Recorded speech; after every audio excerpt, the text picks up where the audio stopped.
You're listening to The Briefing, first broadcast on the 17th of March 2025 on Monocle Radio.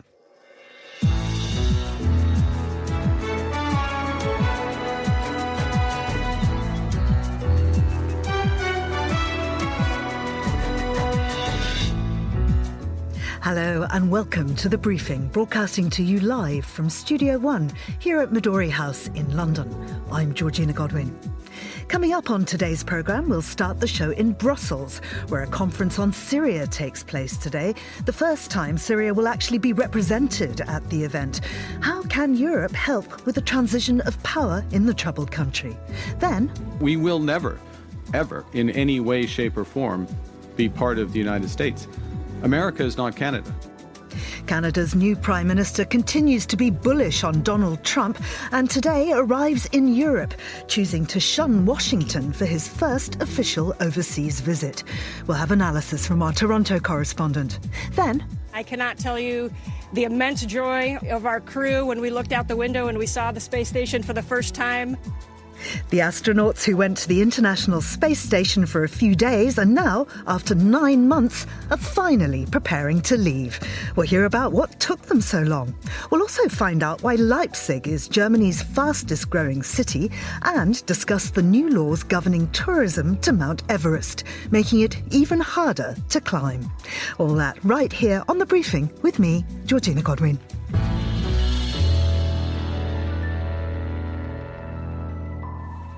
Today, the European Union is hosting a donor conference for Syria in Brussels. It's the 9th edition of the event, but the first time Syria will attend, represented by the foreign minister. The aim of the meeting is to ensure a peaceful transition of power after the ousting of President Bashar Assad in December. The meetings come together quickly to take advantage of the change sweeping the country. Well, joining me to discuss this is Layla Malala Allen, who's Monocle's Middle East correspondent. Layla, lovely to have you back on the show. Change is indeed sweeping the country. What is the situation in Syria at this precarious time? Hi, Georgina. So things looked wonderful in December. I went into Syria day after the Assads fell. Joy across the streets. Obviously, people who've been through so much, more than 500,000 Syrians killed in 14 years of this bloody civil war, mostly by their leader. And so things all looked very positive. And quite quickly, the HTS group, which is led by Ahmed al-Sharaa, who changed his name back from his jihadi name in order to show that he was now a kind of liberal leader, started to make changes, started to put together a transitional government. That transitional government has come into power. They've said that they're uniting all these different groups, but Ahmed al-Sharaa did declare himself president and there won't be elections right now, which many people are frustrated about. There hasn't been much involvement from civil society in those, but immediately he and his foreign minister, Asad al-Shabani, have started traveling to lots of different countries, speaking to different leaders, talking about reconstruction. So that all looks very positive. There are lots and lots of problems which are becoming increasingly clear. Now, many people were worried about minorities in Syria, particularly the Alawite minority, which the Assad family comes from. I went up to their heartland in Latakia and Tartus on the coast. And at the time, Alawites were saying, we're being well treated by HTS, but we are concerned. Since then, in the last couple of weeks, there have been horrific massacres of Alawite families up there, at least 800 people killed, 111 families already confirmed killed by the UN, but it could be as high as 1,200 people hiding in their homes, being summarily executed. It's all very unclear who exactly the aggressors have been, how much the government's been involved, because currently the new government will not allow reporters to travel up to that area. They're keeping them all in Damascus. So that's very concerning. There are also lots of concerning issues on the border with Israel and on the border with Turkey too. So lots of challenges in terms of trying to push the new government forward. But the new government in Damascus being very bullish, saying, we need time to sort this out, but what we need most of all right now is international support.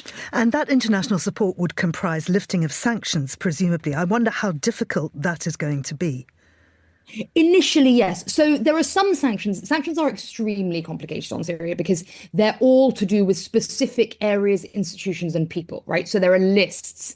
There's not kind of blanket sanctions that you can click a switch and lift them. And then some are run by the EU, some are run by individual countries, some are from the UK, some are from the US, some are from the UN. So it is not a kind of quick turnaround, but the EU has lifted sanctions. They did a few weeks ago on particularly things in the energy trades, finance, and with trading relationships, because there did used to be a very good EU-Syria trading relationship. They've maintained the sanction list thus far linked to Assad. Now, one of the problems is that Ahmed al-Sharaa, formerly of HTS, which now, he's saying he's going to dissolve all these groups and that he wants everyone to be united under one Syrian government. That group is linked to al-Qaeda. It used to be Jabhat al-Nusra. They used to be jihadi fighters in the north of Syria. So he's on many, both terror watch lists and sanctions lists. And it's very difficult to move forward and remove him from those, people are saying, without some form of guarantee. But the EU has definitely been leading the charge on trying to pull these sanctions, because the reality is what needs to be done in Syria is quite overwhelming. I mean, I've traveled these roads. The level of destruction in this country is absolutely breathtaking. And because people have been living under sanctions for so many years, they have not been able to rebuild their homes. They haven't been able to import the goods they need. They haven't been able to run their businesses, so they've got no money. And also, it's been very difficult for international organizations to work there. That obviously has changed now, but they're saying we need that support as quickly as possible, because, of course, one of the best ways to stop Syria disintegrating and turning back to civil war is to get industry and rebuilding, reconstruction, jobs for people out of unemployment as quickly as possible, so they're prosperous and happy. So sanctions is one thing. The other thing this conference is aiming to do is get more financial contributions, because, of course, the Trump administration pulling all US aid funding, and US aid funds more than half of a lot of these projects around the world, including in Syria, of aid projects. And inside Syria, 90% of people live under the poverty line. 2/3 of the population needs some sort of humanitarian assistance to survive. So all that money's been pulled just when they need it most. So part of this conference is desperately trying to get donors to step up and donate more. They're hoping to get at least as much, if not more, than the 2 billion euros they got last year. But the estimate for reconstruction of Syria is somewhere between 250 and 350 billion euros. So this is no easy feat. Absolutely. Now, you mentioned some members who are affiliated to groups that have been designated terrorists. Is there a worry that as a possible failed state, Syria could become another haven for extremists? It is a huge concern, but as somebody who has worked in Syria throughout the revolution and then the civil war, the level to which Syria was a failed state, whatever the Assads might like to have said, right now, this can only look better. So, there were many people who'd sort of decided, well, the Assads have won, this is the way it is. But the reality is they were constantly fighting armed groups. There was constant violence throughout the country. They, of course, were assaulting their own people up in the northwest in Idlib, fighting with the Kurds in northeast Syria as well. So it's a deeply fragmented country. This really is the best chance we've seen for Syria coming together. Now, of course, there are concerns that the group that is leading this new government did formerly have jihadist links.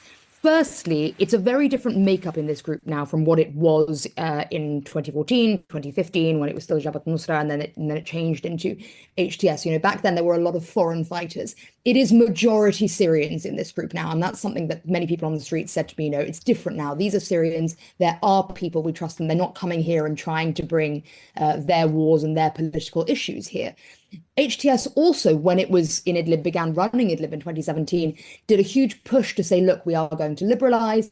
And they managed to recruit a lot of people from other fighting groups, secular fighting groups, who'd been very against them. And that's really how they managed to build the manpower and the cohesion to be able to sweep through Syria and take it as fast as they did in December. So those are all very positive signs.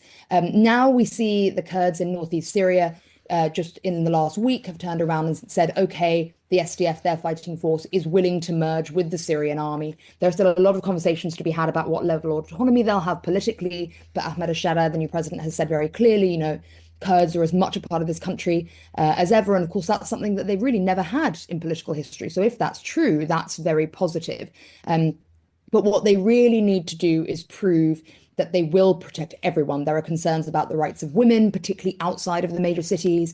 There are, of course, concerns about minorities. Christians seem to be being protected fairly well right now, as do the Druze. But there are, as I say, these massacres in recent weeks, the government really has to step up and say that they are cracking down and finding those individuals and prove that those individuals were not from the security forces themselves, because there are many accusations that they were. So it's a very tricky situation they're in, and everyone hopes that, they will be able to unite Syria, but they need to move fast. And as I say, they need to be working on making the country as prosperous as possible, both to support the people inside it and so that Syrians will come back and rebuild Syria. Layla, thank you very much indeed. That was Layla Malala Allen, Monocle's Middle East correspondent. Now, here's Tom Webb with the day's other news headlines. Thanks, Georgina. The Kremlin has confirmed that Russian President Vladimir Putin is having a phone call with US President Donald Trump tomorrow to discuss ending the war in Ukraine. Trump is trying to win Putin's support for a 30-day ceasefire proposal that Ukraine accepted last week. Both sides continue to trade heavy aerial strikes throughout the weekend. Rwandan-backed M23 rebels are sending a delegation to Luanda for peace talks with the government of the Democratic Republic of the Congo. For months, Angola has been trying to mediate a lasting ceasefire between the DRC and Rwanda in a conflict that has already killed 7,000 people since January. And Cuba has reconnected its national electrical grid nearly 2 days after an island-wide outage knocked out power to 10 million people. Power has now been restored to the majority of the capital, Havana, where the outage severely impacted commerce and the hospitality industry. Cuba blames its mounting energy crisis on trade embargoes from the US, with the government now pushing to develop large solar farms to reduce its dependency. Those are the day's headlines. Back to you, Georgina. Thank you, Tom. The new Canadian Prime Minister, Mark Carney, who was sworn in on Friday, has arrived in Paris on his first stop of a visit to France and the UK. This is his first overseas trip in his official capacity as leader of the country and has been seen by some as a deliberate snub to the US. Well, joining me now to discuss the visit is Thomas Lewis, who's Monocle's Toronto correspondent. Thomas, good to speak to you again. Why did Carney decide to make France and the UK his first overseas trips? Well, it's really to show, as you alluded to there, Georgina, that Mark Carney, the Canadian government, under his prime ministership, is really looking to forge new international relationships or deepen long-standing ones that don't involve the United States. And I think it's to show that Canada is taking this tumult, the manoeuvres against Canada's economy by US President Donald Trump really very seriously. And they're not going to sort of sit around, I think, the suggestion is waiting for the US to sort of settle down and come to the table, that they're going to be proactive about this and to deepen relationships overseas with France and the UK, as you say. And he noted very explicitly, both on Friday when he was sworn in, but also last weekend when he was announced the winner of the leadership, just how crucial both of those countries had been and that their various cultures remain to Canadian life today. And I thought that was kind of an interesting nod, that this is to confirm kind of a long history between the three countries. Again, maybe to allude to the fact that the relationship with the United States is really changing in quite a profound way, Georgina. And what will he be hoping to gain from Europe, from France and from Britain in particular? Well, it's interesting, we for example, kind of Canada and the EU do have a free trade agreement, for example. That was put into force many, many years ago, but it hasn't been fully ratified. So, Mark Carney and Canadian politicians across the country are looking for new international partners now where their exports aren't as reliant on the US, basically. So I think it'll be interesting to see. We're not expecting Emmanuel Macron and Mark Carney to have a formal joint statement to the press. You can make of that if what you will, I suppose, kind of whether the French president doesn't want to rile the American government kind of any more than necessary by showing an allegiance to Canada. But I wonder whether on Mark Carney's priorities list is to try and see whether France, which is one of the countries I believe that hasn't ratified this agreement, the EU between Canada and trade, whether there is some kind of suggestion of trying to encourage France to do so, of the benefits that would have between both countries. So it'll be interesting to see. But I think the fact he's going on an international trip so quickly after being sworn in does really confirm this image he's tried to convey throughout his leadership campaign, but also these opening days of his time as Prime Minister, that really he is getting down to work and he's serious about the job at hand. Yeah. And Thomas, finally, in brief, Carney must call an election soon. Has the way he's dealt with Trump altered the likely outcome of the results? His party was looking like they'd lose. Yes, I mean, it's hard to overstate, Georgina, actually, just how dramatic the shift in the opinion polls has been. As you rightly say, only a few weeks ago, it looked like the Conservative Party of Canada, which had been ahead in opinion polls for about a year and a half, 2 years even by this stage, really, really comfortably. Now it's an incredibly close race. And the opinion polls that are coming out now, the ones we've had that did show kind of a change in sentiment towards the Liberal Party, still factored in Prime Minister Trudeau as he was then as the leader. Now, these latest rounds of polls we're getting, I think, will start to show sentiment now that Mark Carney is in charge. And if those continue to be pretty positive for him, I think we will see a very closely fought election when it comes. And we are seeing in the Canadian press, Georgina, that there is an expectation that Mark Carney will call that perhaps as early as the end of this week, which would mean that Canadians go to the polls sometime in April or in May. So things will start moving very quickly, it seems, if he does call an election in the next few days. Thomas, lovely to speak to you as always. That's Thomas Lewis there, Monocle's Toronto correspondent. You're listening to The Briefing on Monocle Radio.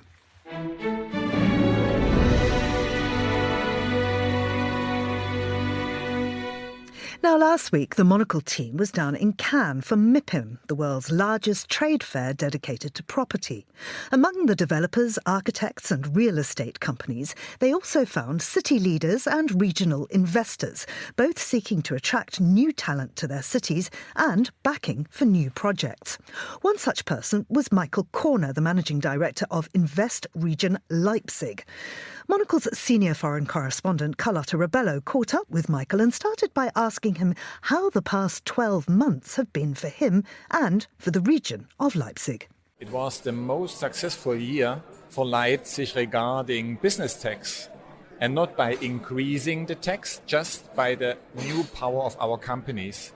So the income of the city was on the highest level ever. The city grew, so we have again 6,000 or 7,000 more people. So at the moment Leipzig has 630-ish thousand people. The relation is that we come from 440,000. So within 15, 17 years, we nearly had 220,000 people more who wants to live in Leipzig and work and live in Leipzig. Well, it's interesting that you mentioned growth to start with, because I know that Leipzig is experiencing and expecting that 16% growth by 2035.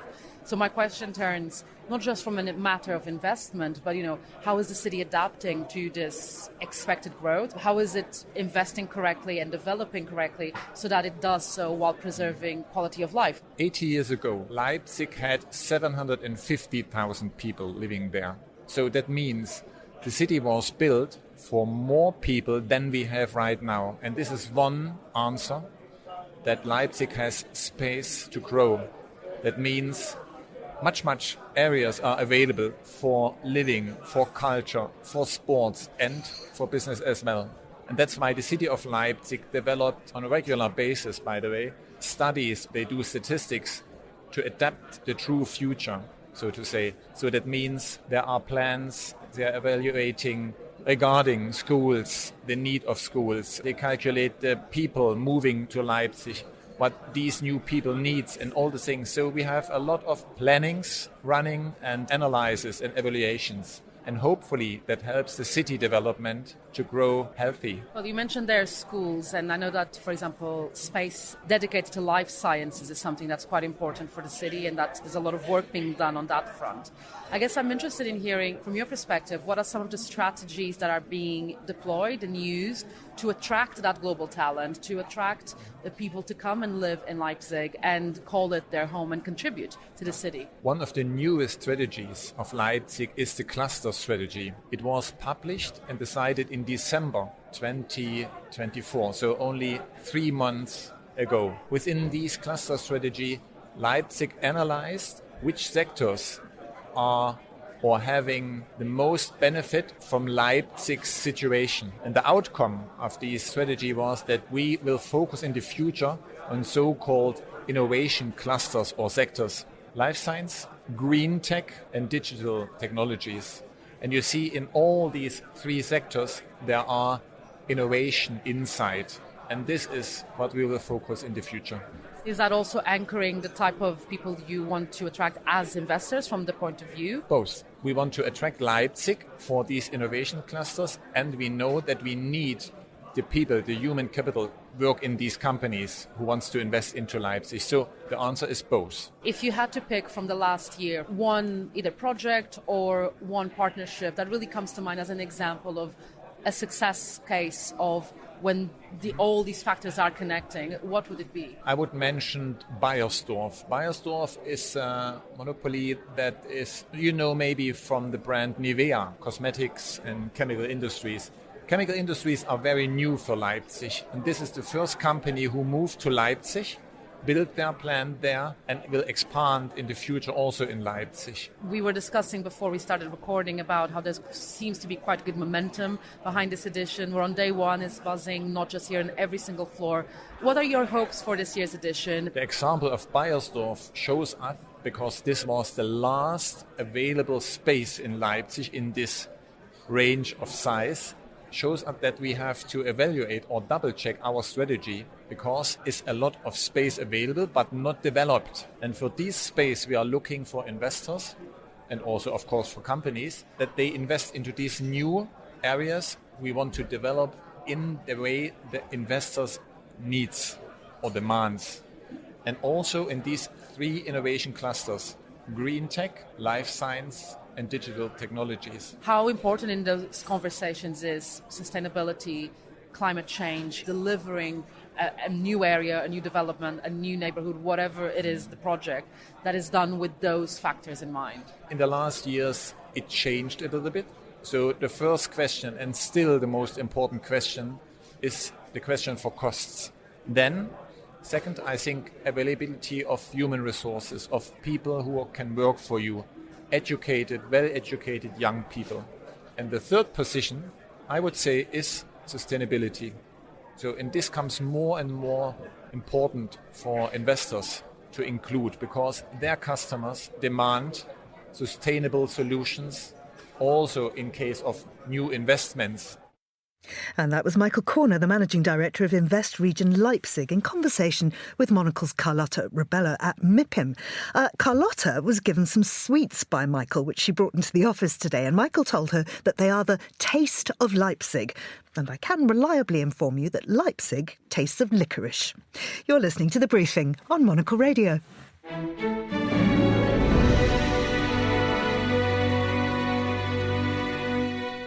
Mount Everest in Nepal brings a significant economic boost to the country, attracting climbers from all over the world. But those same visitors are also causing many problems on an environmental front and with safety issues and relations with the local community. So much so that regulations surrounding tourism to the world's highest peak have now been strengthened. Well, Deepak Adhikari is a freelance journalist from Kathmandu and joins me on the line now. Deepak, good to speak to you. Why did the Nepalese government make this decision? Well, the changes came in early this year. They amended the mountaineering expedition regulations. That the backdrop is that last year, Nepal's Supreme Court ordered the government to, control the number of climbers. When there were like highest number of climbers, more than 470, permits. So also in 2023, 18 climbers died on Mount Everest, and that is the highest death toll, except there was natural disasters like earthquake or avalanches.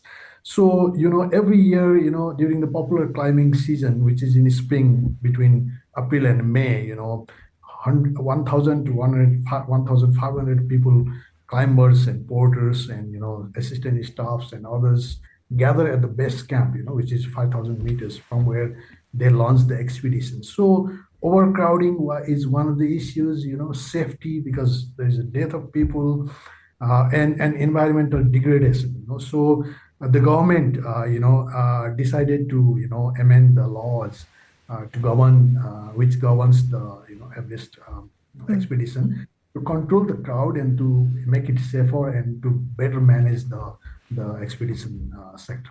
What impact does mountain tourism have on Nepal's economy and the local communities? Well, see, Everest is at the center of the mountaineering industry in Nepal. It's the world's highest mountain, so everything revolves around the industry in Everest. It's not just mountain, you have trekking, you have hotels, you have tea houses, you have the local community. For example, the Sherpas, the people who live around, some of the highest peaks in the world, the indigenous community, and they support as, mountain guides, as porters, as, other trekking guides. So, and that is at the apex of the tourism industry. So it matters a lot. It's quite significant in that the tourism industry itself contributes around 7% to the country's GDP. It is one of the largest sources of the foreign currency, to a country like Nepal, which is, least developed, which is, still poor, and, and tourism is one of its, major sources of, income. So it's vital, not only for the local communities, but also for the tourism industry and for the government. But do you think then these new regulations will change that? I'm a bit skeptical because I spoke to a lot of expedition organizers for the reporting I recently did for Nikkei Asia, and they told they were not really sure that these reforms would be enforced, because the government has a tendency of bringing in new laws and regulations, trying to control, trying to better manage the crowd up there. But the enforcement is really weak.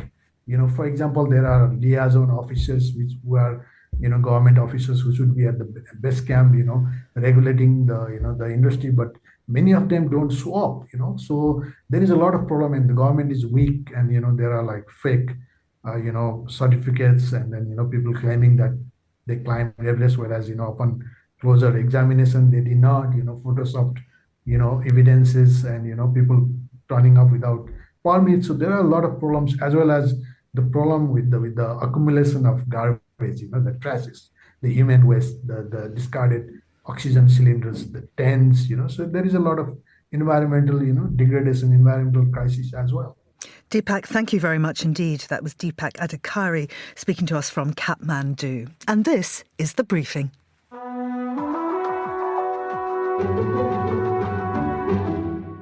Barry Butch Wilmore and Sonny Williams, two US astronauts who went to the International Space Station last June intending to stay for a few days, have now been stranded there for 9 months. But finally, they are returning to Earth.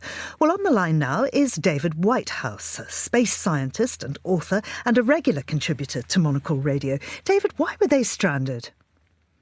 They were stranded because they were the first crew to fly Boeing's Starliner capsule, which was several years overdue and cost $1 billion more than it should have done. But it was a very capable capsule on paper, and one of the things that would be part of America's future space program. But the capsule malfunctioned when it went to dock with the space station. There were problems with the thrusters, and it was deemed unsafe for them to fly it back to Earth. So it came back to Earth in an uncrewed mode, and they had to transfer from being visitors to long-term crew while they waited for the normal rotation to throw up a pair of seats so they could come home. But why couldn't another craft be sent to rescue them? Well, it could have done. They probably could have come home several months ago, because there was an opportunity for a rotation there. But the International Space Station works on a 6-month rotation, and all the capsules and everything else is designed around that. So they had possibly the option to come back should they want to, or they were told that the easiest option for the whole space station and the space program is to wait several months. Inconvenient as it was for them and their home family, they regarded it as being a wonderful opportunity for their final mission, to say goodbye to the space station, which they love and they've been on before, much later than they had thought they would have to do. So the malfunctioning capsule was made by Boeing, and they're actually being rescued by a SpaceX crew Dragon craft. Is SpaceX's success a big blow to Boeing, a further blow to this company, which is really facing many problems? Well, it is in a sense, although the SpaceX capsules, the Dragon capsules, are the regular means, along with the occasional Russian capsule, are the regular means of ferrying up and down. So they had to wait their turn. But they are coming back with a different capsule built by Elon Musk, and that is embarrassing to some degree. And Boeing does face major problems, particularly since Trump has come in and Elon Musk is looking to expand his role nationally in the space program. So it's part of the mix and the reassessment that's going on with American space at the moment. And finally, David, I wonder what the future of the ISS is, because, of course, it has multinational stakeholders. Russia and China have been talking about going it alone. What does the future hold? Well, the ISS is on its last few years. It's an aging space station. It's been in space for 25 years, continuously crewed. Bits of it are wearing out, as you'd expect in an extreme environment, particularly the Russian component of it. And so there's a scramble for astronauts to get experience and places on the last few years. It's going to be replaced by smaller space stations built by individual companies and not by NASA. And Russia will not be part of that. America wants to go it alone, and Russia would like to team up with Japan, but with China. But China is starting to stake its own claim, and it may well decide that it's China and America and not anybody else. David, thank you very much indeed. That was David Whitehouse, space scientist and author. And that's all for this edition of The Briefing, which was produced by Hassan Anderson. Our researcher was Francesca Gilks, and our studio manager was Mariella Bevan. The Briefing is back tomorrow at the same time. I'm Georgina Godwin. Goodbye, and thanks for listening.